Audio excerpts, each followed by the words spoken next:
मेरी तरफ से सबको नमस्कार, सत श्री अकाल एंड गुड इवनिंग्स। ये वीडियो हिंदी भाषा में है और इसका टाइटल है कि हम भारत से आए लोग बार बार ऐसी मिस्टेक क्यों करते हैं जिसकी वजह से कनाडा की सरकार फ्यूचर में आने वालों के ऊपर पूरा स्पीड ब्रेकर लगा रही है। सबसे पहले तो मैं आपको बताऊंगा कि मैं लगभग 2005 में कनाडा में आया था। यहाँ पे कोई क्राइम नहीं था, कोई गोली नहीं चलती थी।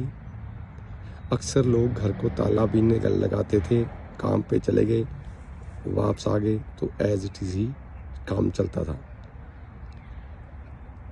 पर ठीक है, कनाडा की सरकार को ये कुछ पॉलिटिकल आदमियों ने अपना वोट बैंक बढ़ाने के लिए एडवाइस किया कि भी क्यों ना अपन इंडिया, क्योंकि चाइना में कोरोना आने के बाद कोरोना से जो वर्कर लेने बंद कर दिए गए और ज़्यादा वर्कर भारत पाकिस्तान से आते हैं।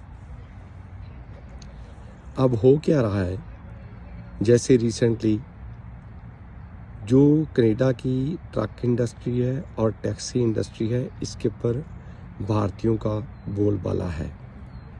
इसके अंदर कोई शक वाली बात नहीं है और इसको ज़्यादा प्रेफर अपने पंजाबी और हरियाणवी करते हैं क्योंकि इसके अंदर इंग्लिश की रिक्वायरमेंट लो है और आप जो ओंटारियो की सरकार है वहाँ जाकर आप हैवी ड्यूटी ट्रक लाइसेंस आसानी से ले पाते हैं। पर हो क्या रहा है कि कुछ ड्राइवर लोग नशा करने के बाद या सेल फोन यूज़ करते हुए, देखो सबको मालूम है कि उनके ट्रक की ऊंचाई कितनी है, क्योंकि ट्रक के ऊपर छत, कनाडा में ट्रक के ऊपर छत होती है, ओपन नहीं होता है। आप उसको ओवरलोड ऊपर से नहीं कर सकते हो और लोडिंग के लिए सेपरेट वर्कर होते हैं जो बैलेंस करके ट्रक को लोड करते हैं ताकि रास्ते में ब्रेकें लगाने के बाद या लेफ़्ट या राइट लेन चेंज करने से ट्रक अनबैलेंस ना हो।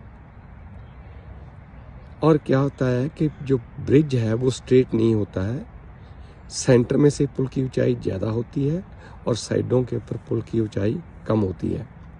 और इवन हर लेन के ऊपर लिखा रहता है कि आपकी लेन की ऊंचाई कितनी है। फिर भी अक्सर ट्रक ड्राइवर उसके अंदर ट्रक ओवर ब्रिज के नीचे लाकर फंसा लेते हैं। उसकी नतीजा क्या होता है, तो पीछे जितनी भी गाड़ियां आ रही हैं, ट्रक ऊंचा होने की वजह से वो आगे देख नहीं सकते हैं और वो उसके साथ टकरा जाती हैं।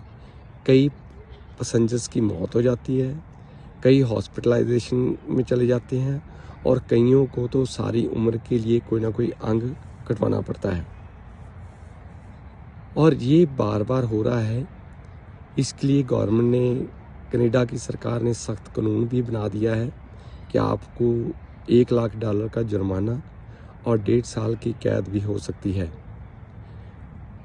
पर आप इसको आराम से कंट्रोल कर सकते हो, क्योंकि यदि आप सभी ब्रिज की हाइट की मालूम है, आप ऐसा रूट चुन सकते हो जो आपके लिए सेफ हो। इसी तरह से जब से आपने कल ही की वीडियो देखी होगी कि 4 पंजाबी लड़के जिनकी फोटोग्राफ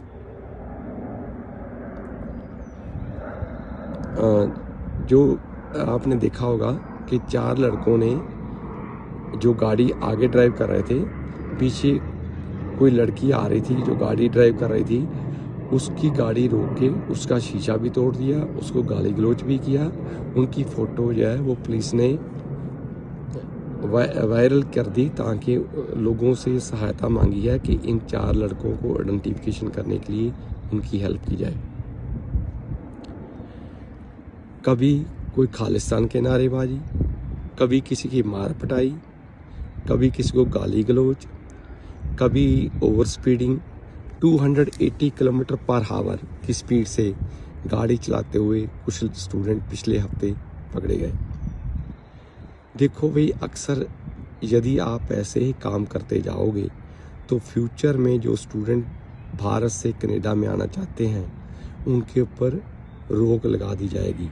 आपको ये बात साफ मालूम होनी चाहिए कि 2015 से पहले कनाडा के अंदर कोई स्टडी परमिट नहीं आ सकता था। सो आप कोऑपरेट कीजिए। इसके अंदर स्पेशली पेरेंट्स जो हैं उनको ध्यान देना चाहिए। अगर आपके बच्चे शरारती हैं, इनडिसिप्लिन हैं, तो आप उनको यहाँ पे ना भेजो, नहीं तो होगा क्या कि फ्यूचर में आने वाले लोगों के लिए परेशानी का सामना करना पड़ सकता है। और कोई अधिक जानकारी के लिए Monday to Friday 10 AM to 5 PM Indian standard time के ऊपर आप फ़ोन करके ऊपर दिए गए फ़ोन नंबरों के ऊपर संपर्क कर सकते हो। Thank you very much. Stay connected with us.